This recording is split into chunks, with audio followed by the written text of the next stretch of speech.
வணக்கம் நண்பர்களே, TNPSC exam ப்ரிப்ரேஷனுக்கான இந்த வீடியோவில் இன்றைக்கி நம்ம என்ன பார்க்க போகிறோன்னா 11ஆம் வகுப்பு தமிழில் இயல் 1, 2, 3க்கான சொல்லும் பொருளும் பற்றி பார்க்க போகிறோம். வாங்க இப்போ வீடியோக்குள்ளே போகலாம். 11ஆம் வகுப்பு தமிழ் இயல் 1 சொல்லும் பொருளும். பால் வகை, இயல்பு பண்பு, மாடம் மாளிகை, அமை மூங்கில். 11ஆம் வகுப்பு தமிழ் இயல் 2 சொல்லும் பொருளும்.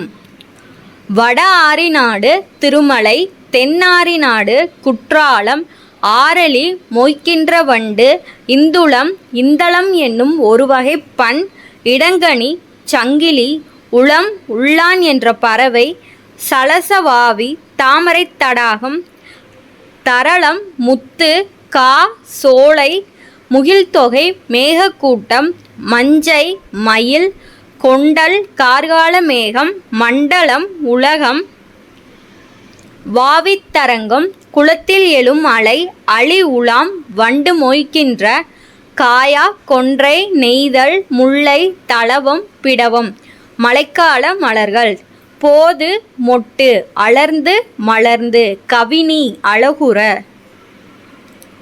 11ஆம் வகுப்பு தமிழ் இயல் 3 சொல்லும் பொருளும். ஜகம் உலகம், புயம் தோல், வரை மலை, வண்ணம் அழகு, கழுகாசலம் கழுகுமலை, இத்வஜஸ்தம்பம் கொடிமரம், சலராசி கடலில் வாழும் மீன் முதலிய உயிர்கள், விலாசம் அழகு, நூபுரம் சிலம்பு, மாசுணம் பாம்பு, இஞ்சி மதில், புயல் மேகம், கரங்கும் சுழலும், சிதவல் தலைப்பாகை. இந்த வீடியோ இதோட முடிஞ்சிருச்சு. உங்களுக்கு இந்த வீடியோ யூஸ்ஃபுல்லாக இருந்துச்சுன்னா வீடியோக்கு ஒரு லைக் போடுங்க, கமெண்ட் பண்ணுங்கள், சேனலை சப்ஸ்கிரைப் பண்ணிக்கோங்க, பெல் ஐக்கானையும் ஆன் பண்ணிக்கோங்க, உங்களோட ஃப்ரெண்ட்ஸ்க்கும் ஷேர் பண்ணுங்கள். டிஎன்பிஎஸ்சி எக்ஸாமுக்கு ப்ரிப்பேர் பண்ணுறவங்களுக்கு இந்த வீடியோஸ் எல்லாம் ரொம்ப யூஸ்ஃபுல்லாக இருக்கும். ஸோ கண்டிப்பாக ஷேர் பண்ணுங்கள். Thank you to all.